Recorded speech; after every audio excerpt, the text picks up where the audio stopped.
Hello, I'm Brandon Walker. Welcome to my show, Unnecessary Roughness, brought to you by High Noon Hard Seltzer. On today's show are my very special guest, Big Ev, who will talk about Ohio State football, Blutman, who will talk about Whistle Dick's Tech and D3, and Kayce Smith, who will talk Colorado. So Why, we see, you're have an internet troll. You really are. we have all of our best guests on this show. Thank you for being here, Kayce. Since you are the guest, I'll let you tell our listeners about High Noon. You know, all the people that are out there that are listening and not watching, I would be remiss not to mention what shirt you're wearing. I'm supporting of a company He's wearing a podcast. I Michigan believe. shirt, folks. He's wearing a Michigan shirt. He's got the maize and blue on. It says, I believe it actually says Michigan on it. Well, here's the thing. It took me a while, but I have finally come around on Michigan football. They are the defending national champs, and I think they're going to be just as good this year. They're not going to miss anything, even though Harbaugh left, even though J.J. McCarthy left. They're not going to miss anything. They're going to be just as good. So look out, Texas. Look out, Washington. We're coming for your ass. It is very funny to see you in that, but it's also just a reminder that at Barstool, you'll just grab a shirt. Anybody will just grab shirts and put them on. Does not matter what It's very hot in here today, and I had to get a t-shirt. And there it is. Okay, High Noon. It is October. There's a little chill in the air.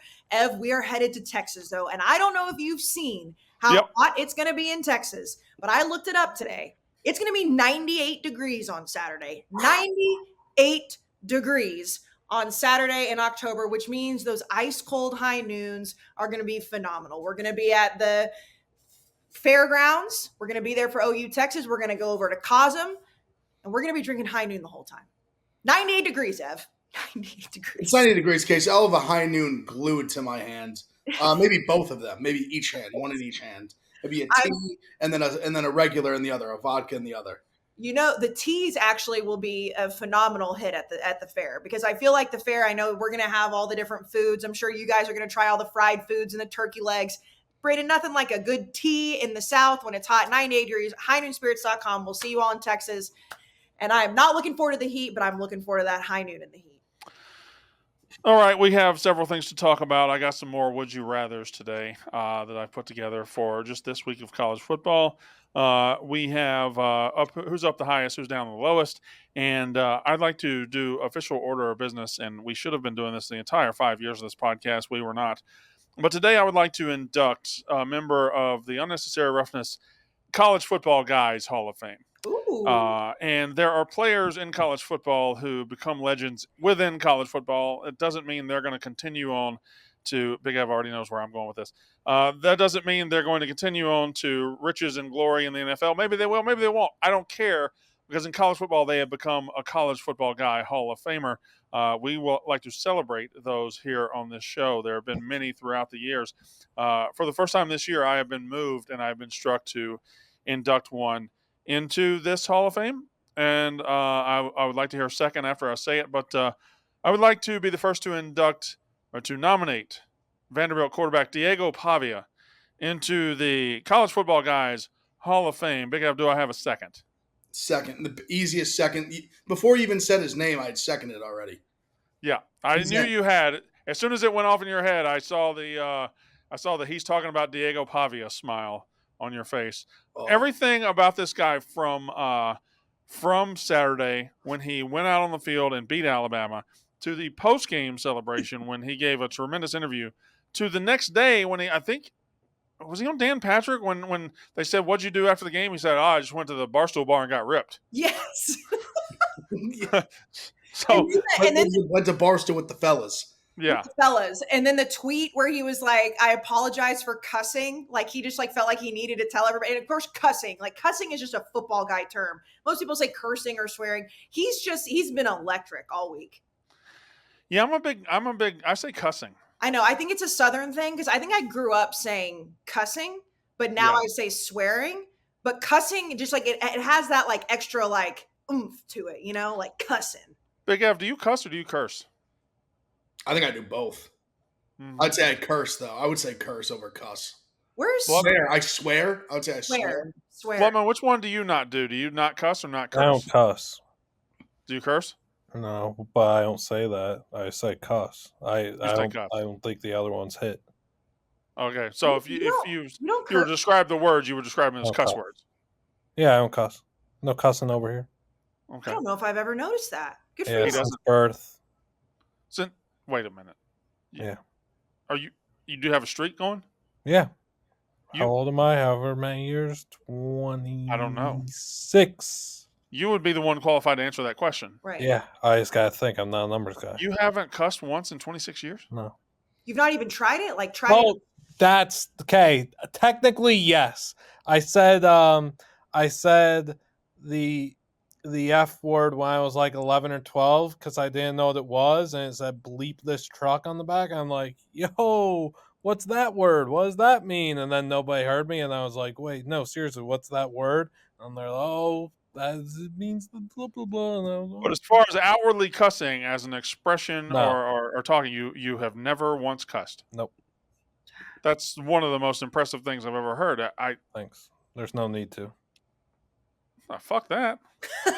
I curse constantly. Constantly. I I have a take as well that it like cussing works for some people. It sounds good from them. It doesn't for others. I would put myself if I was cussing, I don't think it'd sound right.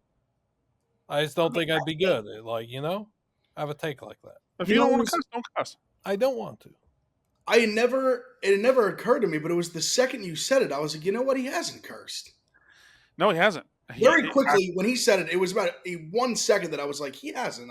It was like I went through every word he said in my brain, which is quite a bit over the last few months, and Yeah. no curses Yeah, popped up. just me and Dion. Well, now Dion's cussed plenty in his life. he doesn't. He doesn't. He, He doesn't. as long as that camera's on, he's Prove it. Go out and prove it then. Go ahead. right. Brandon, go ahead. You prove it. I'm sure Prove it. there's footage of Deion Sanders cussing. I don't think so. Ever. No, I don't think so. There's your homework, Brando. That shouldn't take long. Anyway, Diego Pavia is now in the College Football Guy Hall of Fame. Since I just created the Hall of Fame right now, is there anybody else wants to induct from this year and this year alone so far?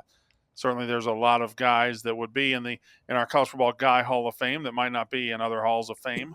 You know what? I think that he is such a great inductee that like inducting anybody else at this moment through 6 weeks of college football might like lessen how good he is for the Hall of Fame. Does that make sense? Like nobody has come close to him this season as a football guy. You want it to be a one-man class? Well, could it be like a weekly thing or is it just? Yeah, we can induct one a week. Yeah, like Diego Pavia is the obvious answer. Trying to think. Can I also just read one of his tweets after the game as well? Please. It says he literally just drops for NIL inquiries. Hit my agent. Drops his cell phone number, and then just in quotation just says Vandy we turn. I love him. Literally it's just the phone number. Just literally just hit my agent. It just has not like an email link. Just his phone, just a phone number. Yeah, he's something. I just like I know we talked about it on Saturday night, the reaction podcast, but I just love seeing and like again, if you don't curse, swear, cuss, whatever, that's fine. I just love seeing like the overly righteous people, and it's more in like the old school media that are like, I can't believe, like clutching their pearls, like I can't believe he said that God gave him a vision and then he dropped a swear word. It's like he's a college football quarterback that just beat Alabama. It's okay if he said a swear word. I promise. How do you think life at Alabama is this week? Did y'all notice? Alabama fans have already bullied Kalen DeBoer into changing his clothes. he for Saturday night's game, and I think all the other games, he's worn a collarless shirt, just a kind of a coach's shirt. And after the game, there were a bunch of tweets and message board posts saying, we can't take this guy seriously. He doesn't even wear a collared shirt. He doesn't even look like a coach. He's not professional. This is bullshit. This is not Nick Saban. And at his press conference Monday, he was wearing a Alabama golf polo. That's not good. That's when you let them too far in your head. Like you can't let them bully you out of your outfits. I'm just saying if the things that fan base is going to do to this man, if he is not Nick Saban for the rest of this season, are going to be disgusting. And I am so here for it because I'm not going to lie. I thought they had gotten off the hook a little bit when they beat Georgia last week, and I had spent all offseason saying, as soon as y'all lose a game you don't expect to, you're gonna freak out. And they said, no, we're not. We expect we know that he might lose 2 games. We're fine. And loses to Vanderbilt, and now he's not a professional because he doesn't wear collars on his shirt. Yeah, no, the losing 1 or 2 games did not include losing to Vandy. Like that's just like that was not on their bingo card of possibilities, and now they're facing it. So Big Ev, we have arrived at your biggest week of the season thus far. How are you feeling? I feel good. I feel confident. I just love the way our defense looks. I've said again, defense travels. I feel confident in that. I feel especially confident in the fronts. I keep saying front 7, but the secondary is so good. The defense as a whole, I just feel great about. And I just don't think Dylan Gabriel's very good. Like, I mean, if he plays like he did against Ohio State's defense, like he did Michigan State, I mean, we're going to tear his ass up. I'm not really worried about going to Eugene. I think we go in there, get a win, and get the fuck out of there. Yeah, so this week we've got Penn State at USC, which took a little hit over the last couple of weeks. You've got Texas and Oklahoma, which we'll be at on Saturday. We'll be there for the Barstool College Football Show. Cal and Pitt is a little interesting. Don't want to get too far in the weeds on that one. We'll do the preview on Saturday. Arizona BYU is also interesting out there in the Big 12. Florida Tennessee is always kind of salty. Ole Miss LSU Saturday night. Ohio State Oregon Saturday night. Iowa State at West Virginia Saturday night. Kansas State Colorado Saturday night. Saturday night is going to be quite the scene for college football, and we will be at COSM in Dallas, Texas, for the Ohio State-Oregon game. We will be there. Brandon, a couple of my girlfriends are coming, and they're very excited to meet you. Really? Oh, yeah. No. Okay, yes, they know you're married. But I was asked if they're – I was asking – Hold on. How hot are they? I mean, come on. They're pretty hot. Okay, hold on. Just give me a second. Anybody got any Crisco? All right. No, I was asked by one of my best friends if she would be allowed to hug you. So Oh yeah. I said he's a great hugger, and she's like 5'2", so she'll just sneak up and hug you. She's very excited to be there. And also, like, shout out to COSM. I know we haven't talked about this, and I probably shouldn't talk about this on air because we will probably change our minds. We can also go there to watch the OU Texas game because they're showing that as well. So, like, if you're not going to the fair to watch it, or you're not going to be at the Cotton Bowl, like, they've got that on before the Ohio State Oregon game. That's a ripper of a day at COSM.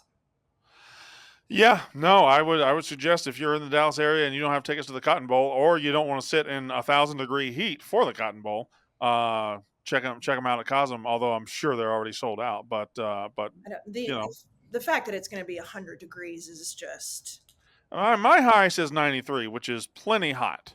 I asked Alexa earlier today, and she said 98. But she's a fickle bitch. Sometimes she changes. You don't know where that bitch is. She don't know what she's doing. Hey, Alexa, what is the temperature in Dallas on Saturday?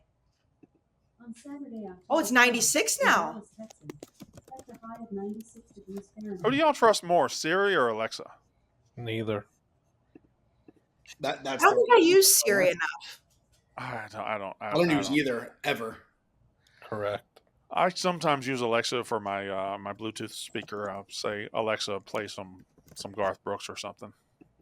Yeah, no, I use Alexa more just because, like, I can watch sports in the kitchen while Miss Rachel's on the big TV. So, shout out Alexa. Miss Rachel really runs your life like that, huh? Bro, Miss Rachel is, like, more important in my life than I think any of you combined, okay? Like, and I mean, Miss Rachel is, she's we might need to induct her into the College Football Hall of Fame. Yeah, look how many shades of red are on Blutman right now. See, I think Blutman looks great. He does look good. He's got a hockey jersey on. He's got a Halifax Mooseheads. You didn't know I knew that, did you? Of course I knew you knew that. Because I have that jersey. Well, I bought it. They might have sent you one. I bought mine. I bought mine. You bought yours, and then someone had DM'd me like, hey, I'm sending you and Brandon the Mooseheads jersey, but then you had already bought ones. Why are people sending you shit and not me shit? I'm way more famous and important than you. Because you got them all blocked, and you know that. Brandon, I have to tell you. Big Ed, that was just a clean shot. Yeah, he just had that red dot was right between your eyes. Right. But Brandon, I got to tell you, I think that I'm finally on your bandwagon of just blocking people. Like, I think that I'm like, I used to like pride myself, like you had to say some really heinous shit to get blocked. And then I started thinking, I was like, why am I allowing these people to like talk I shit? ain't reading that. I ain't reading that shit. No, like Yeah. I'm in. I'm totally in. And then in it, whatever. Beside the point. Let's pay a bill real quick, do some business, and then we're gonna get into some either ors. I love paying this bill, folks. Express. Express is a new friend of Unnecessary Roughness. Express is a new friend of mine. Well, it's not a new friend because I've been buying Express forever, but Express is great. I know a lot of people probably see the stores, they probably see online, but Express has incredible clothes at a very affordable price. And Brandon, I have to tell you, I got some Express clothes and they have some like compression. And I know that, Dan wears some Spanx sometimes. Everybody should get the compression. Okay. It slims you out. It gets that body snatch. They've also got the jeans. They've got fantastic washable suits for men.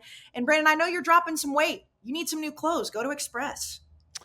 Yeah, thank you for noticing, by the way. I got here You look great. I got here today and Paige said, "Oh my God, you look so skinny." And right behind her, my sister said, "That hoodie's a little tight."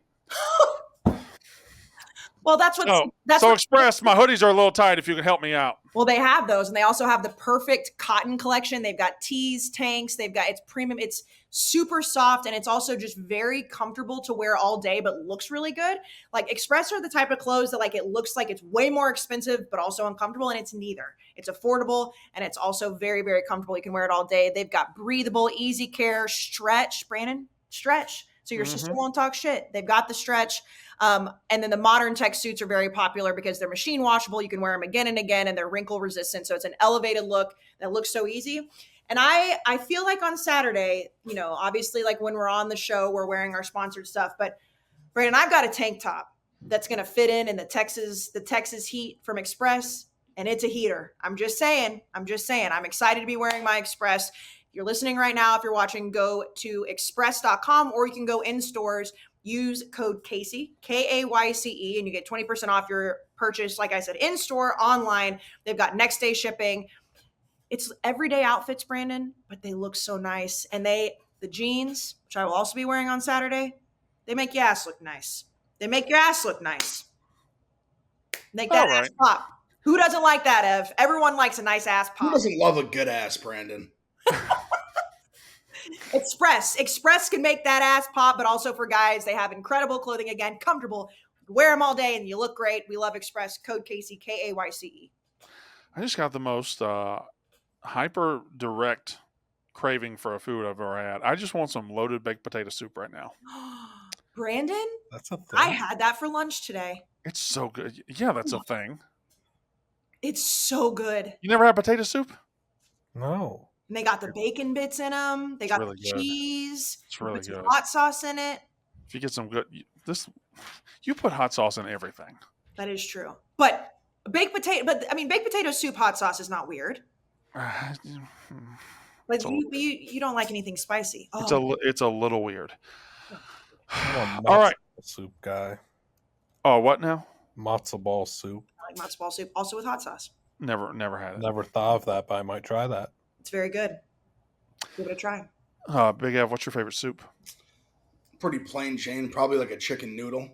Yeah. I'm not a huge soup guy either, but I'll dabble in chicken noodle from time to time. Clam chowder is the best with Tabasco. You just like hot sauce. You don't like anything else. You like hot sauce. Just everything is a vehicle for my hot sauce. All right. I got a question. Would you rather be? I have 6 of them. Are you ready? Mm-hmm. Right now, Big Ev, coming off a loss to Vanderbilt for one team, and coming off a loss to Alabama a couple of weeks ago, and looking lethargic against both Kentucky and Auburn, and yet another player arrest today, yet another stain on the program for Kirby Smart.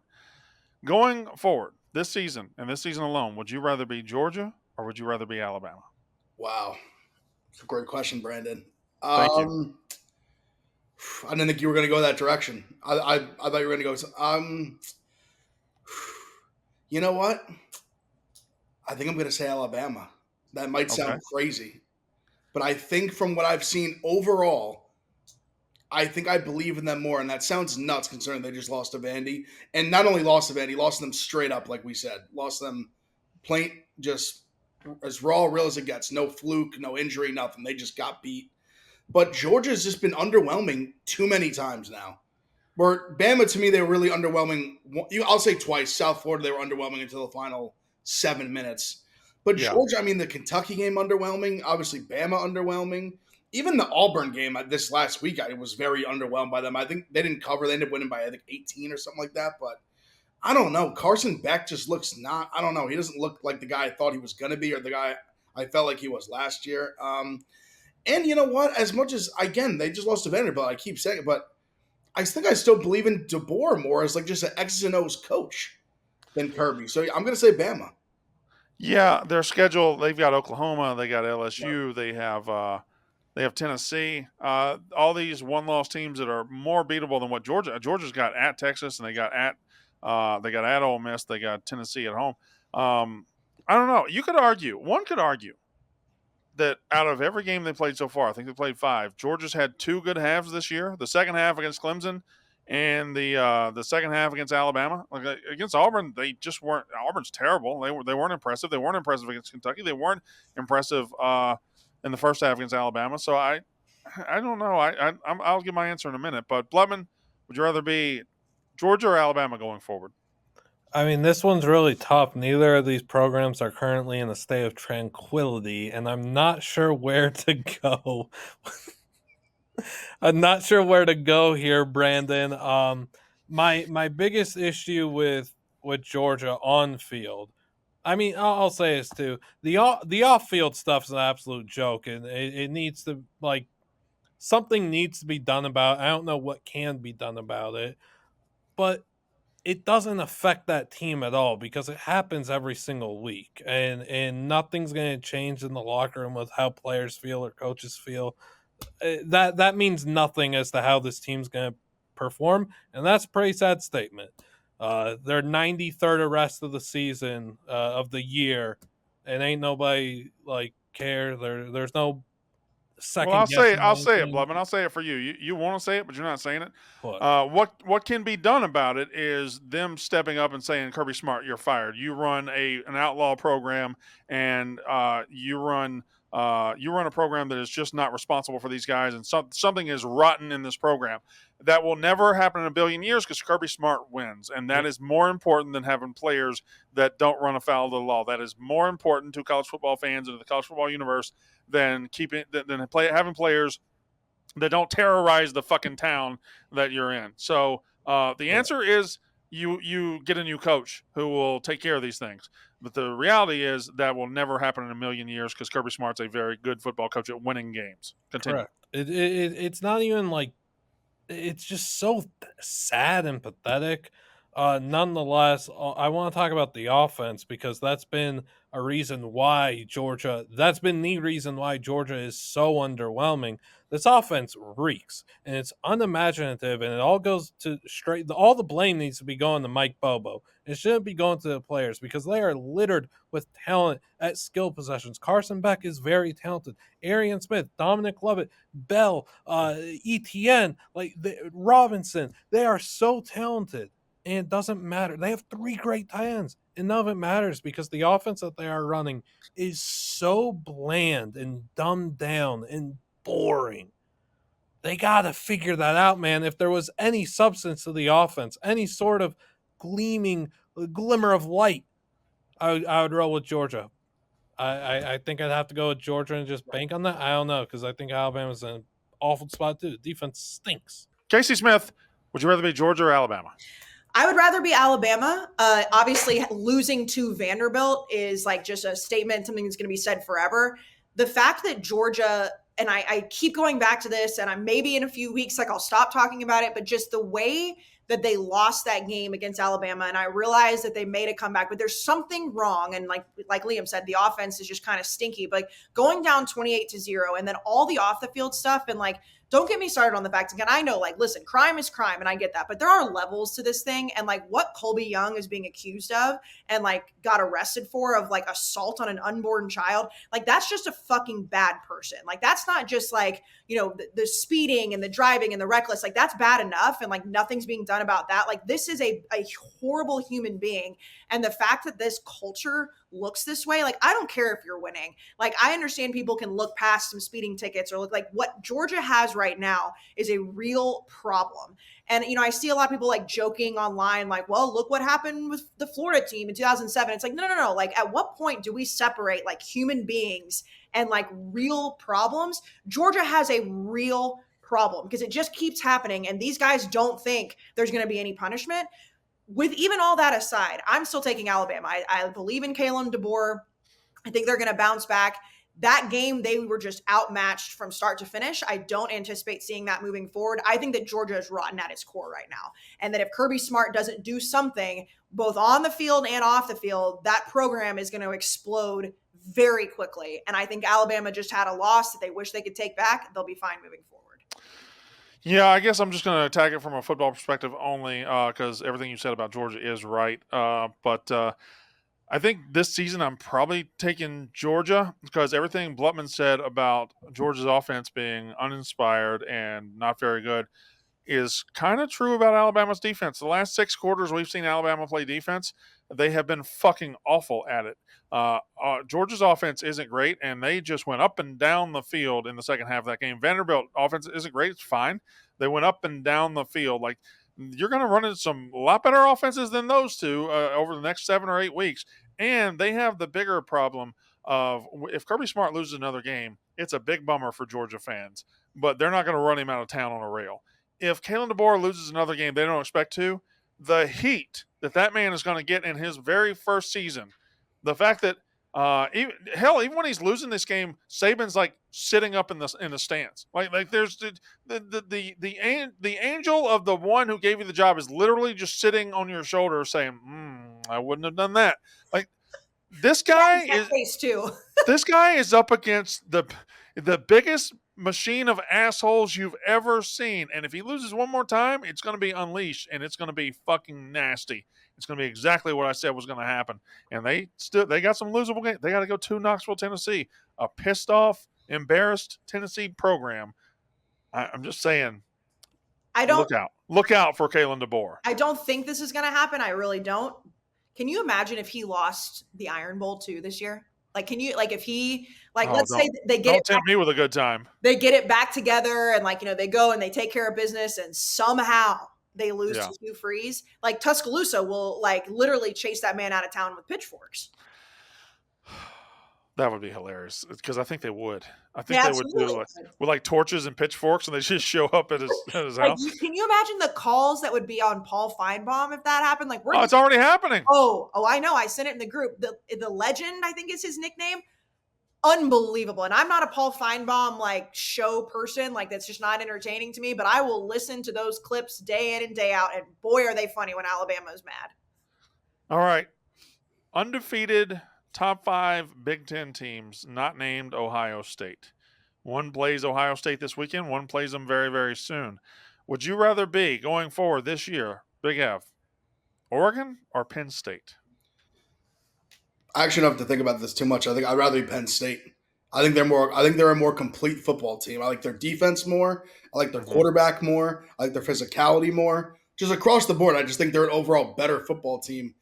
And I think coaching, I think they're pretty even. I think 2 guys that haven't really been able to win the big one. You could say Franklin early in his career, they beat Ohio State. They won that Big Ten title that year. But hasn't won much of them lately. But I still just think they're overall just a better football team. Yeah, I like Penn State. I think they have a better – do they play each other? They don't play each other this season. I like Penn State's chances to not only make the playoff more, even though I think they both probably will, and I like Penn State's chances to go farther. So, yeah, I just like Penn State just across the board. They don't play each other.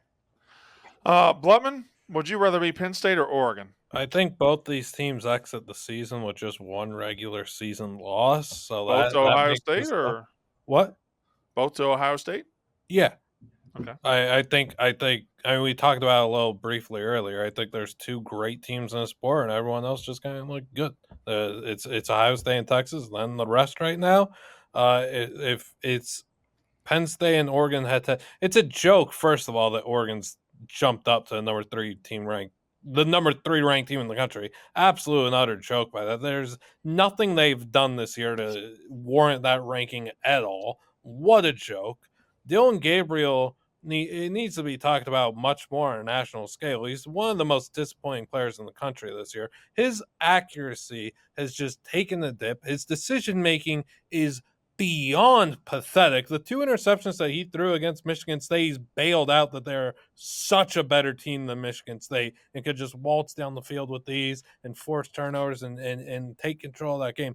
He was bad that game, and it wasn't the first game that he's been bad. The pre-snap penalties are still an issue. It's like this team has been sleepwalking, waiting for this Ohio State game still. It's unbelievable. At least with Penn State, I could trust certain things. I could trust that they've got a great quarterback. Drew Aller is a great quarterback. They have a great OC. They have a great run game. They have a strong offensive line. They have a great defense that you could depend on. Abdul Carter screaming off the edge. I know Oregon's got guys too, but their quarterback is holding that team back, and I swear to you he is.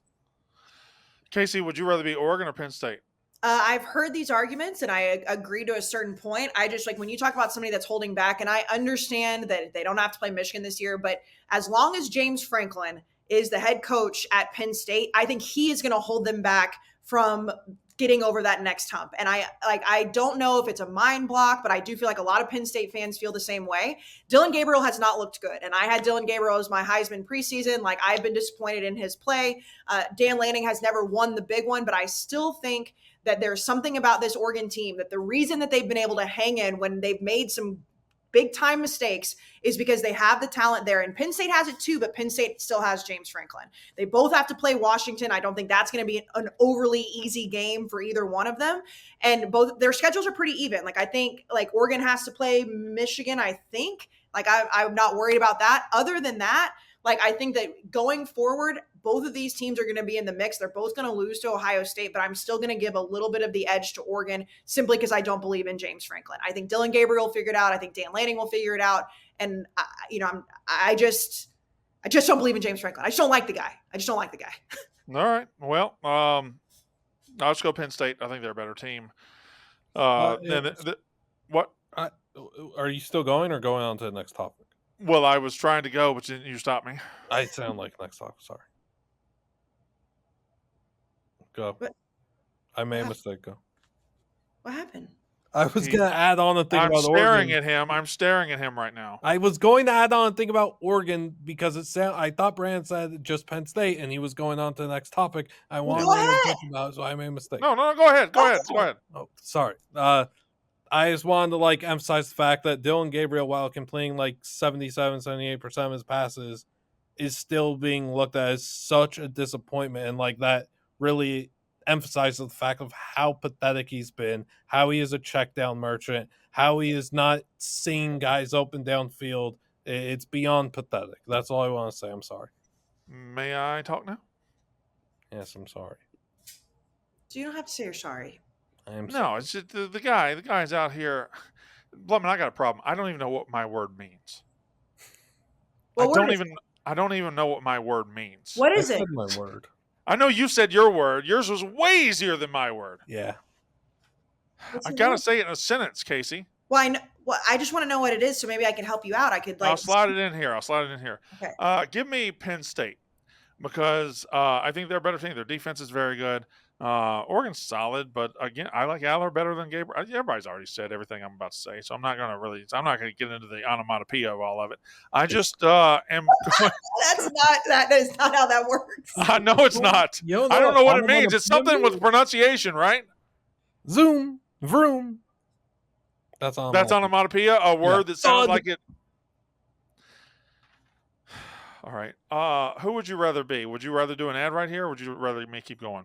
We can do an ad. Brandon, I must say, your hair looks lovely. Your It hair looks always does. nice and thick and Yep. full. Your Yep. beard looks nice. Ev, your beard. Liam. Always looks good. Oh, listen, a good beard, solid. Mhm. Thanks to our friends at Nutrafol. Listen, I love Nutrafol. I've been very, very high on it for as long as they've been friends of the podcast, but especially since I went through postpartum. And obviously, like that affects women's hair, but in general, Nutrafol is so great because it takes care of not just like the hair situation. It's a full body vitamin that just keeps your body healthy, keeps your hair healthy. And, you know, not many people talk about like taking care of their hair health, but as you get older, Brandon, as we know, there's a lot of guys your age that wish they would have paid attention to their hair health much younger, a long time ago. And Nutrafol is the best way to do it because it's just an easy daily vitamin that takes care of all of that, and you get faster growing hair, thicker, stronger, with less shedding in just 3 to 6 months with Nutrafol. And men have also reported that there is zero compromise in their sexual performance, which is a key here, fellas, because you don't want to take something that makes everything look great, but you're not feeling your best in bed. Nutrafol will not have that issue for you.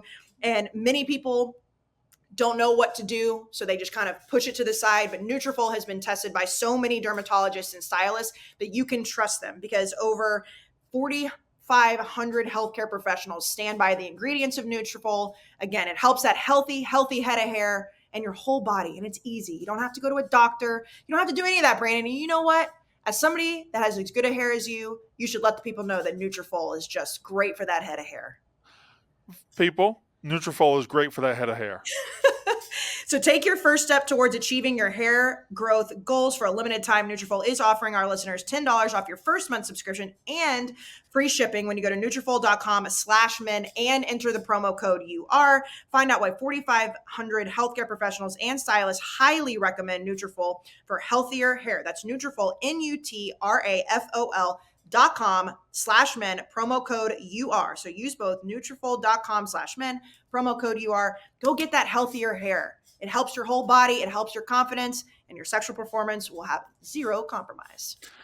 I gotta just pause right here because I forgot to do a thing. I forgot to mention a thing at the top of the show. Big Ev, I'd like for you to walk into the office now and stand on the carpet in front of the principal's desk. Uh-oh. Okay. Uh-oh. Because your teacher wrote this note, Big Ev, and it said, Evan has been acting out in class. On Saturday night, he said Miami is shitting all over itself, and they are his shit list. They are embarrassing themselves. Cam Ward has thrown away the Heisman. This team is a fucking joke. They're a fucking joke. Thoughts, Big Ev? I did say that. That's correct. You said all of that. I sure did. Stand on business, Ev. Stand on business. I mean, there's nothing he can stand. No. There's nothing he can stand on. There's nothing he can stand on. He's admitting it. We record we do our live show. You guys are with us. We do it on Saturday night. We didn't wait for that game to end. If we had, it had been 2 a.m. before we got started, and at 3 a.m. on the East Coast. Like, it would have been late as hell. So when we did our shit list, it was, I believe, 35-10 Cal. Miami had embarrassed themselves, and what followed was an all-time comeback. A lot of people would say an all-time referee-assisted comeback. I personally disagree with that. I think you outscore somebody 25-3 or 26-3 over the last 18 minutes of the game. You're just better than they are. Maybe it was 29-3. It was a lot. But Big Av, Miami off your shit list? Yeah, I mean, I found myself in a weird predicament because I'm the Miami guy this season. I was like Mr. Miami. I was carrying the torch for Miami, and I briefly punted it away. I hope that the Miami folk will take me back. I also will say that if they keep playing like that, they're going to lose a game before the ACC title game.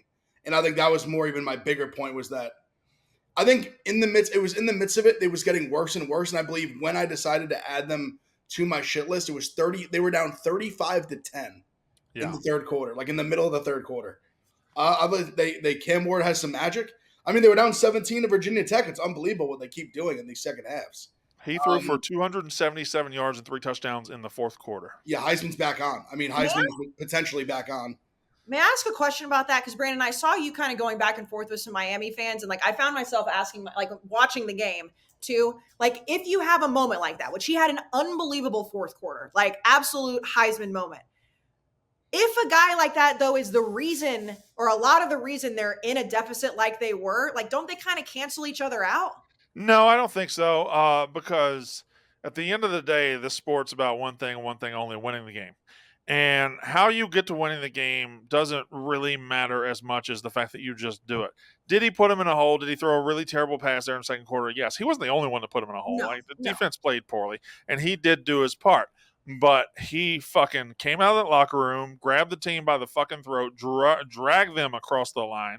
And Cal played a big part in that. Cal just forgot how to move the ball, forgot how to play defense. They just completely shit down their leg.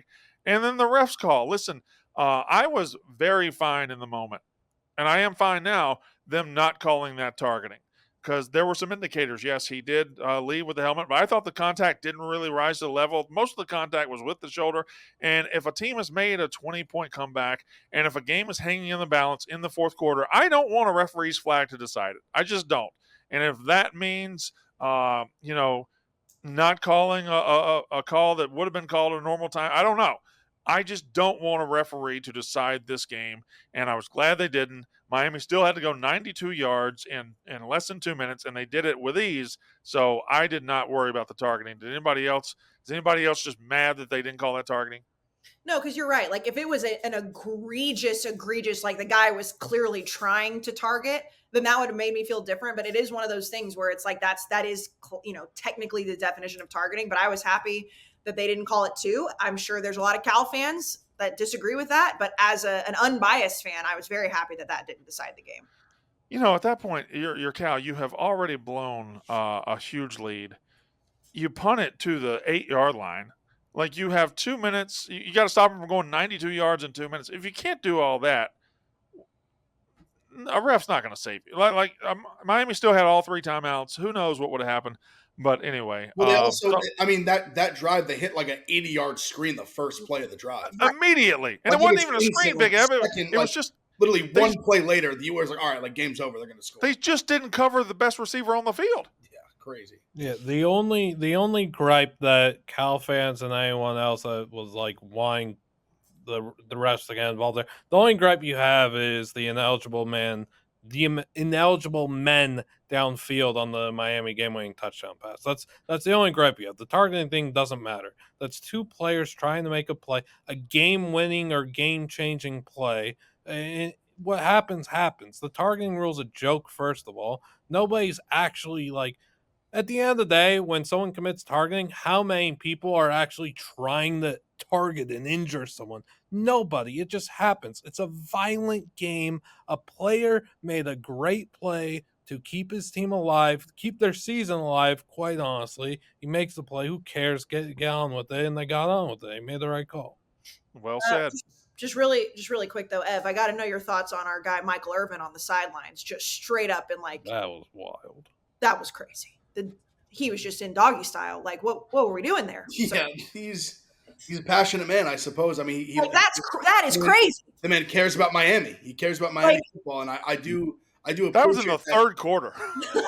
I do appreciate that from an alum, because I think there's some fans, or I'm not fan, I should say, some like famous alumni, legends of the sport game, whatever, that they leave college, they don't really care that much. They're kind of like whatever. I mean, he really is like, he loves Miami, and I'll always respect that about guys like him. Like, he really rides for his school. Like, he genuinely cares if they're good. Yeah, no, I love that. And I do love the passion. And there's probably been plenty of times where I've watched games and like kind of like fallen down on my knees, like whatever. Like, this man he's got his hips spread and everything. Like, sir. He's breaking down. Like, he's out there like, if you guys aren't going to tackle, like, I'll show you how to tackle. This is how you do it, son. Get those hips square, like, get the knees bent, athletic position, bite the ball. All right, undefeated Power 5 teams that might be unexpected. Blutman, I start with you. Going through the rest of the season, would you rather be the Indiana Hoosiers or the BYU Cougars? Well, I feel like we know where Blutman's going to go. I mean, I feel like you would know where I'm going, but the thing here is, I'll make like the case for BYU is the Big 12 is it's easy. Yeah, it is pretty mediocre. And you look at the schedule that they've got. I mean, what your tough game is at Utah, but that's a tough rivalry game. The Holy War that you've played a lot and you've competed in games, and ain't nobody expect you to play in. BYU's a really good, sound football team, just dang good. Indiana, on the other hand, team could go 11-1 and still make the playoffs. And I love that team. I love the offense. I love the coaching. It does. I know people are kind of hating on them now, like, oh, Indiana hasn't played anybody. They're doing this whole thing. It's Indiana team that first team to clinch a bowl bid, first team. I mean, they hit their win total all right. Their win total was 5.5. They've been beating up everybody, and they faced a little adversity through away. Sometimes they're not playing their best ball. Their defense didn't play their best ball last week. 2 weeks ago, their offense didn't play their best ball, and they find ways to overcome it. I just really like that team. I mean, you guys knew what I was going to say, so. Big F, would you rather be BYU or Indiana? I'm really torn here. I'm Mr. Mormon. I'm BYU guy through and through. Early, I was early to the Mormons. They're up and they've stayed up.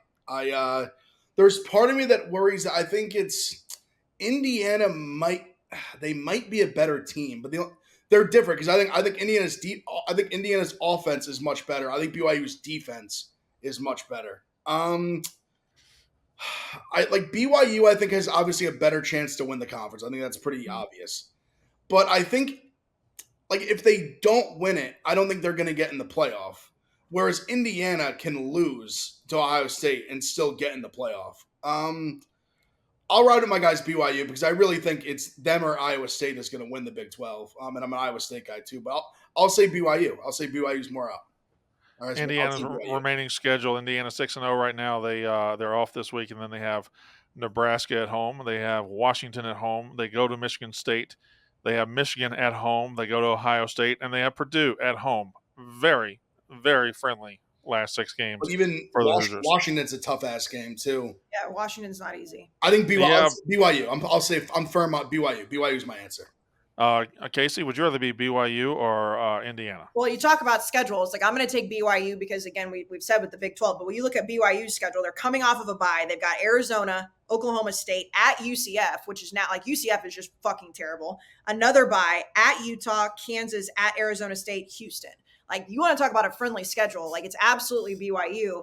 And I do agree, Ev, like, and I said this even when we did our college football playoff, like, predictions. I don't think the Big 12 is getting more than one team in. So if you're not the conference winner, it's going to be tough to get in there. But I still think that if we're looking at the Big 12 right now and you look at, like, who is potentially going to take the reins, I think that BYU has just as much of a possibility as any team right now. And I just don't think that Indiana, like, I know we're talking about their win streak right now. Like, I just don't think that we're going to be talking about Indiana in the mix at the top of the Big 10 at all.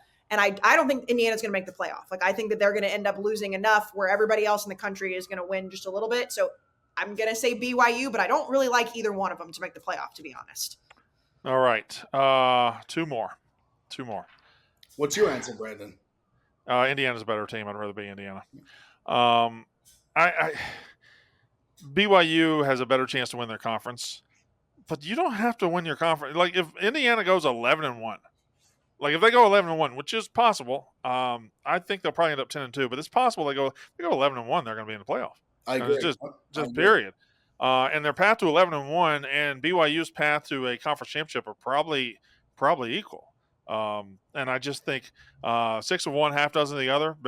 Both very surprising, both very good teams. I think Indiana's probably a little more solid all around. So I would lean Indiana.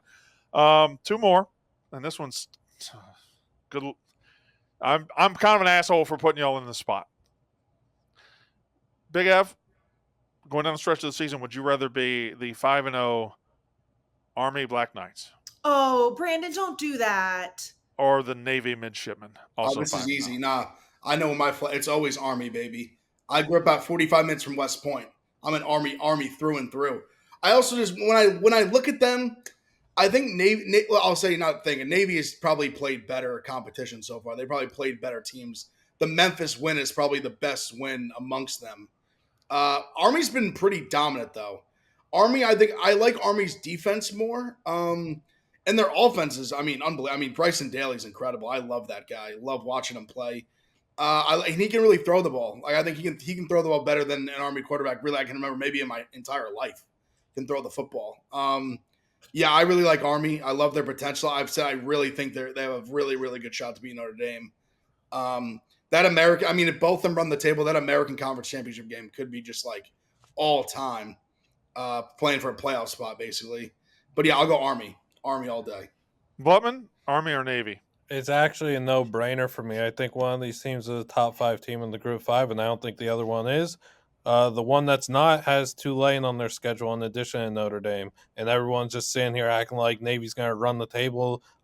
If they beat Notre Dame, they're going to be on the field, all this and that. They play Tulane. Tulane's going to beat that team. I like Army here. Their schedule's easier. I love this team. I love the run game that they've got. Kanye Udo, I've talked about him a good bit. Short's a really good running back as well. I love Army, and this is a no-brainer. They still have – Navy just beat up on UAB and Air Force. Well, guess who's still got them in the next few weeks? Army. Army's going to be sitting here at what? Where are they right now? 5-0, right?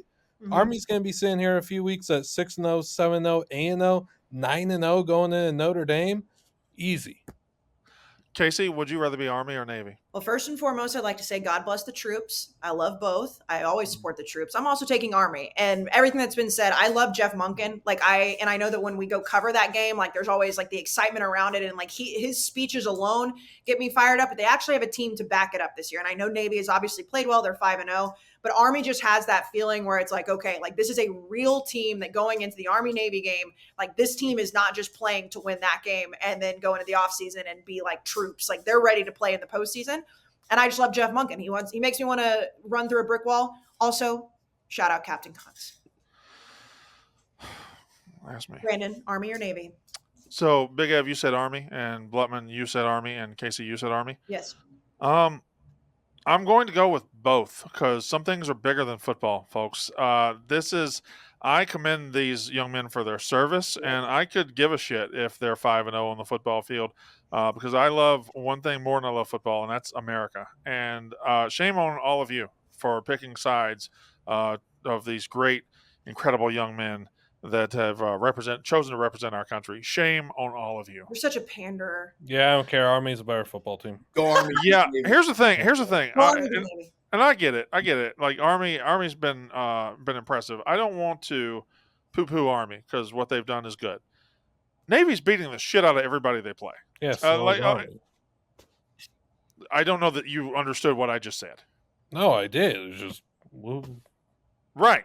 You can't pick a side. You chose America. But I'm now picking my side right now. Mm-hmm. And I let you guys you said what you said about Army. That's good. Put Army to the side. You said Army's a no question better football team than Navy. And I just want to Navy won the first game. They beat nobody by 28. They beat Temple 38-11. They beat Memphis 56-44. They hung 56 on Memphis, beat them by 2 touchdowns. They beat UAB 41-18. They beat Air Force 34-7. None of those teams are very good. I do think, Blutman, you are shortchanging Navy when you say that it is unquestioned that Army is a better football team. And you're doing that by saying, well, Navy also plays Tulane. I'm not. If I'm Navy, I take my chances against Tulane at home. They went out and beat Memphis. Memphis is a pretty damn good team. No, they're not. They're the very least solid. They're a solid team, yeah, but they got over and then they were coming off the emotional big win over Florida State, and they crashed and burned out because none of their players care about that game. I think we're talking about it's really a 2-touchdown game when at the end of the day they got a last-second touchdown, make it look better than it was. They beat them. At the end of the day, they did dominate. They were just straight up better. Beat them by 2 touchdowns. I think you've chosen your horse in this race, and you're putting down the other horse. And I think both horses are worthy of a lot of great respect. And I will go with Navy here because if everybody's going to go Army, I don't see anything separating these teams. Because Big Ev, you said the Army quarterback can throw. The Navy quarterback can throw for the first time in a while. He can. It's everything you said about Army is also true about Navy. I don't think there's anything separating these teams so far. And where Navy's Notre Dame game is, and now I don't know if they'll have any advantage, but it's not at Notre Dame, and Army's is. So I don't know. I'm going to choose Navy. I would love for both of them to be undefeated going into Army Navy. That's a dream. We all love the troops. It'd be phenomenal football. That game would actually always mean something on a grander scale. It always does, but it would actually mean something in college football moving forward too. All right, last Also, one. neither of them play at Notre Dame. Navy plays them at MetLife, and Army plays them at Yankee Stadium. Fair point. Also, if they had ran the table, and I guess playing Notre Dame, it wouldn't really matter for this. They would play in the conference championship game the week before. They'd play like the Army Navy game, which would be a magical experience. Imagine they just played back-to-back weeks. That'd be nuts. Okay, what would happen if one wins the conference championship and then the other one gets the revenge in Army Navy? But it would be incredible. For the playoff, it'd be. I think you could potentially knock the other one out of the playoff, maybe. Scenes is what would happen. Scenes. Be a movie. Last one. Would you rather be going down the stretch of the season and you're trying to win the Heisman Trophy? Would you rather be Ashton Jeanty, running back from Boise State, or Travis Hunter, cornerback / receiver from Colorado? Big F. I think I'm going to say Ashton Jeanty. Mm-hmm. And the reason there's a couple reasons why. One is the numbers he's putting up. I think people, and especially Brandon, you're someone who watched a lot of college football in your day. People 40, 45 and up, 40 and up, they talk so highly of Barry Sanders. He's the most phenomenal running back they've ever seen. This college numbers, they hold their records. We've seen all these college records get broken. One that hasn't been broken is that rushing yards record. And people, I feel like, haven't even really come that close to it. Ashton Jeanty is legitimately on pace to potentially do that. And I think if he gets even close, especially if he eclipses it, I think it makes a very, very strong case. Two, if they win the conference and if they are the playoff representative from the G5, I think that gives them it gives him personally a massive advantage over Travis Hunter. When at the end of the season, I think Colorado is better than a lot of people thought. I still think they're going to have a few losses. Are they going to have 3 losses? Or are they going to have 5, 6? I think that whether it should matter or not for him winning the Heisman, I think it's going to matter to voters. Mm-hmm. So I think Jeanty just putting up those huge numbers, having a chance to go to the playoff. And I think it's starting to get more and more buzz where you're seeing these guys like Micah Parsons, Devin Achane a few weeks ago talking about like this guy's like a unbelievable guy. Like this is like a future superstar NFL running back type guy. So I think you're starting to see like the buildup around him that maybe Travis has had for a few years. And I think sometimes those I don't want to say late bloomers, but like the late hype can kind of build and go past. Because I think Travis Hunter, you can kind of get a little talking fatigue, if that makes sense. And all these narrative things, I think, are huge when it comes to the Heisman, whether they should or shouldn't matter. I do think there's big things because there's a human element to real people voting for this award. So that's my case for Ashton Jeanty. Blutman, would you rather be Ashton Jeanty or Travis Hunter? I like that Ev touched on the media and how they have adapted to talking about Ashton Jeanty a whole lot more than they did last year when he was tearing up, and now they're finally seeing the vision, and he's just putting up gaudy numbers. And at the end of the day, Travis Hunter is quite literally a generational talent, phenomenal football player, does it on both sides.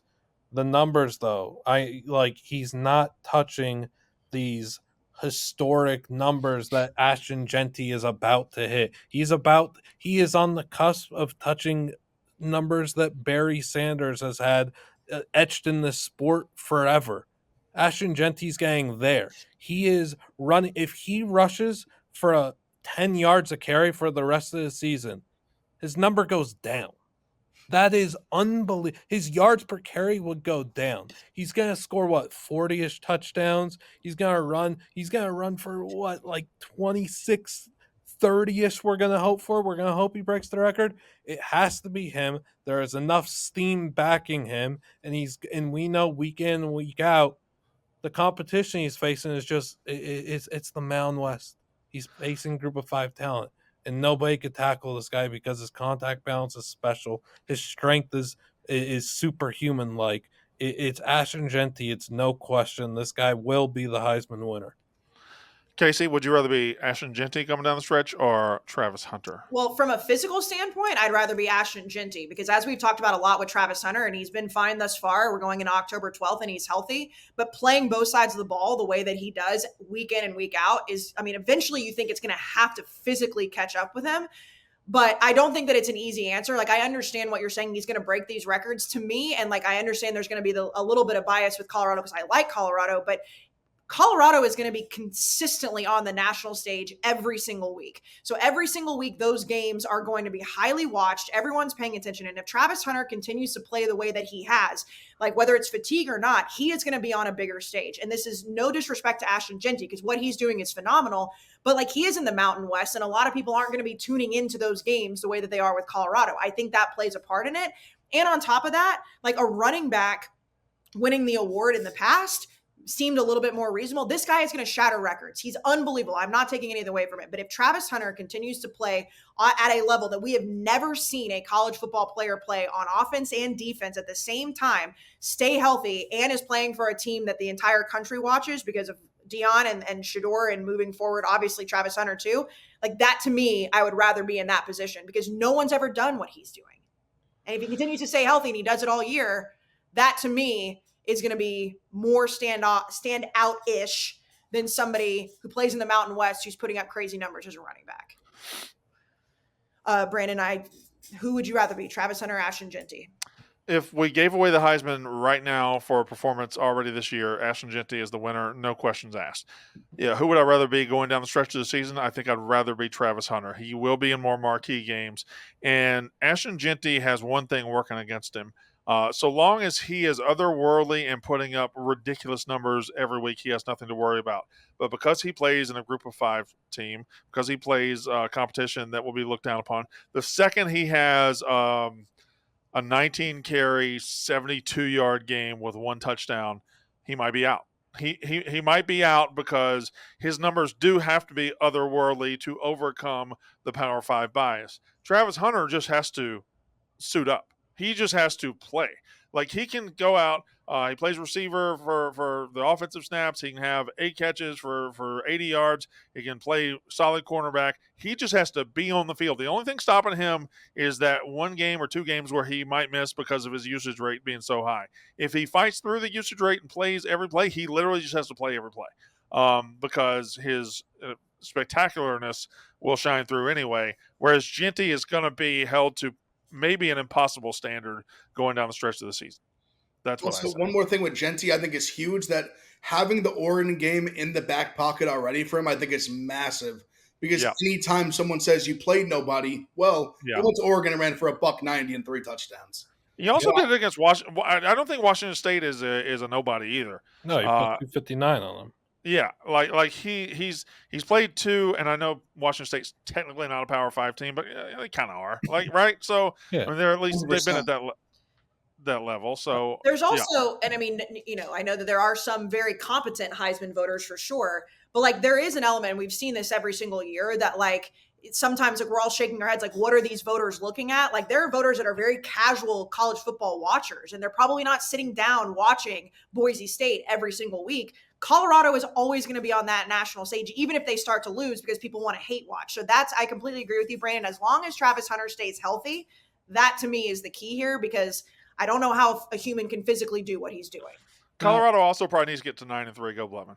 Yeah, I'll say as a college football like in Twitter connoisseur, seeing the levels of tweeting that I've seen about Jeanty are right there with the levels of tweeting that you see from Travis Hunter in a Colorado game. People are sitting down, and I know I'm not speaking for the moronic Heisman voters that watch 2 games a year, but people are sitting down and watching Boise State. They were glued to their TVs watching Boise State play Utah State for a half of football. I think that goes in and just says enough about what Jeanty's doing. There are so many people tweeting and watching this kid. And as someone who is waiting for clips to be posted, Jeanty's clips of his touchdowns are getting posted quicker than just about any other player. They're right up there instantly. All right. Now we will do who's up the highest and who's down the lowest after Kayce tells us about our great partners at DraftKings, the official betting partner of Barstool Sports. Obviously, Ev, it is the postseason right now. The Yankees are in the postseason. The Mets are about to have, they might have already had first pitch. So we obviously are a college football show. We love betting on college football responsibly, the NFL. But Ev, I can imagine that you're sprinkling a little here on some Yankees baseball, no? Oh, 100%. Kayce, I've been crushing playoff baseball. I've been just ripping unders, hitting them. I'm on the Mets under right now. Mets money line. Playoff baseball has been good to me. Love betting playoff baseball. playoff baseball is, I mean, all these series being tied right now. A lot of people just absolutely just thriving watching postseason baseball. Brandon, you've mentioned hockey is starting. I know that Yep. you were talking about some hockey bets earlier. So right now, DraftKings is the place to be. October is the best month in all of sports. We know that they've got all the overlap. The NBA is going to be starting it like later on, going to November. Right now, DraftKings, if for some reason you have not joined DraftKings yet, if you're a DraftKings newbie, all you have to do is download the app and go on and just bet $5 on anything we've mentioned or anything that could be possibly on the app. You just deposit $5, bet it, and you get $200 instantly in bonus bets, regardless of if that bet hits or not. So use our code ROUGH, ROUGH, and new customers get $200 in bonus bets. Like I said, just $5. That's it. Only on DraftKings. The crown is yours. And don't forget, we do an unnecessary roughness parlay every week. So keep an eye out for that later in the week.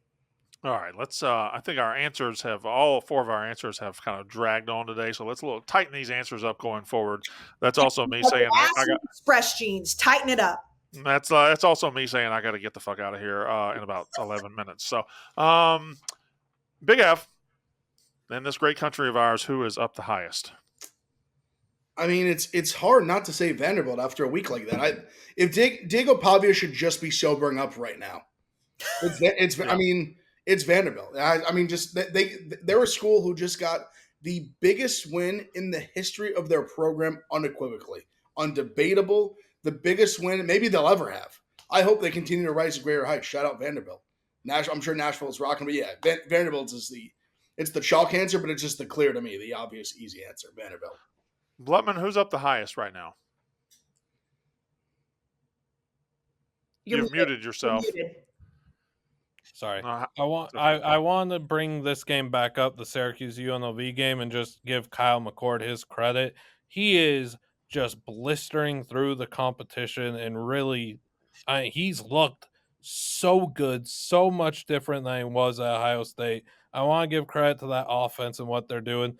If you watch the Syracuse offense, it's a little bit Kansas City Chiefs-y, I'll say. You had the McCord shovel pass touchdown. McCord's doing a lot of good things with his legs as well, which is promising and nice to see. And they're making things easier for him, making some quick hitting plays. Just read the defense, see what their setup is, and check something and get the ball out of your hands quick. I like what they're doing. He's hitting throws downfield really nice over his team. He's on pace for a monster year for about 4,500 passing yards, 40-ish passing touchdowns. He's killing it. McCord's been great.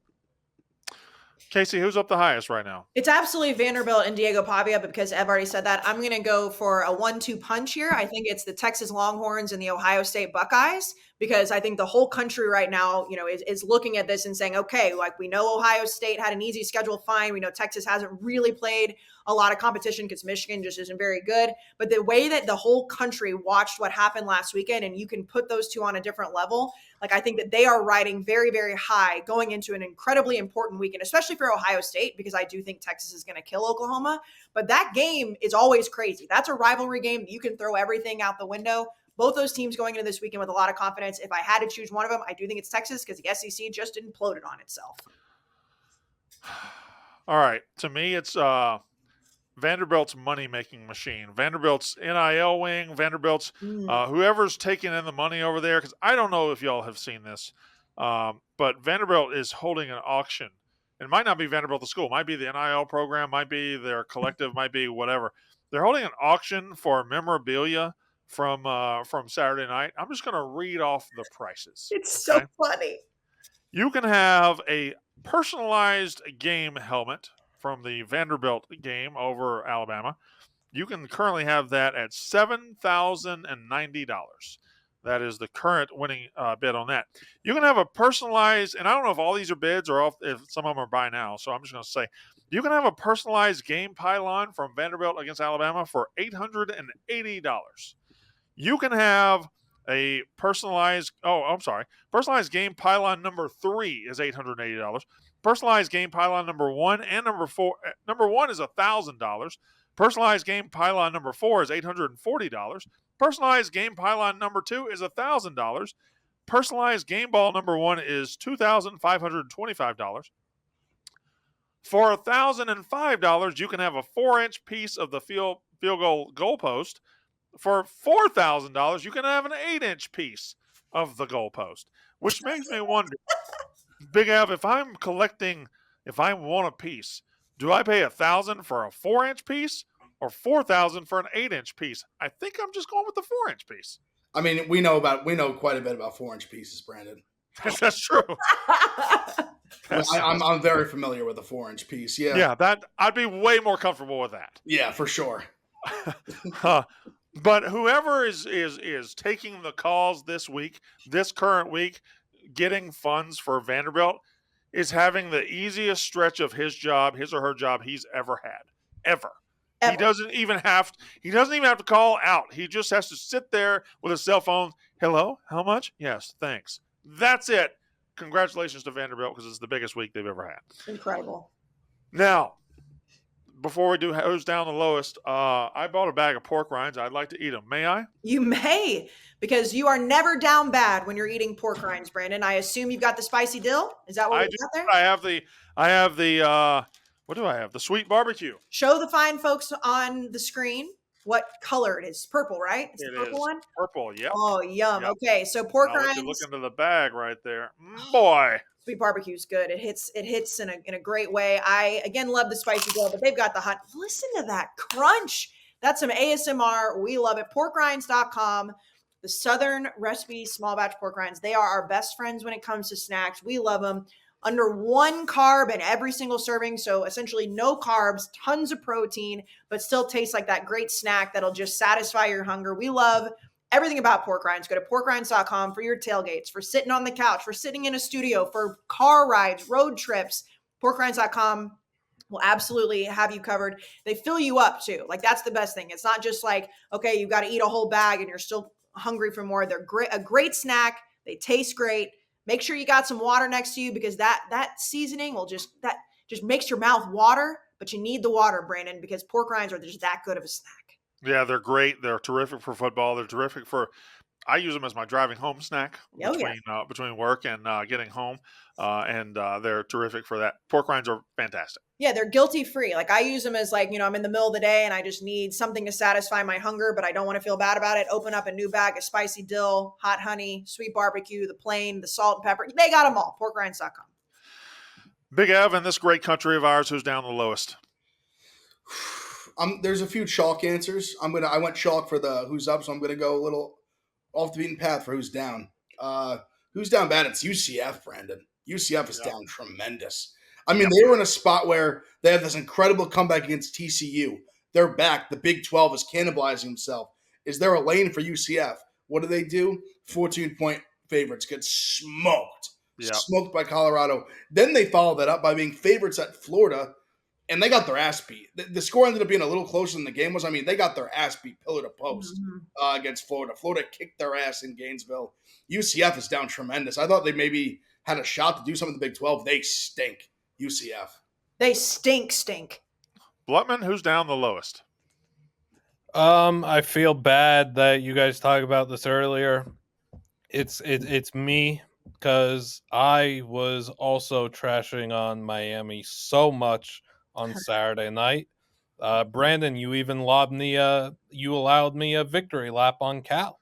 That was brutal. I got embarrassed in addition to Big Ev on Saturday night.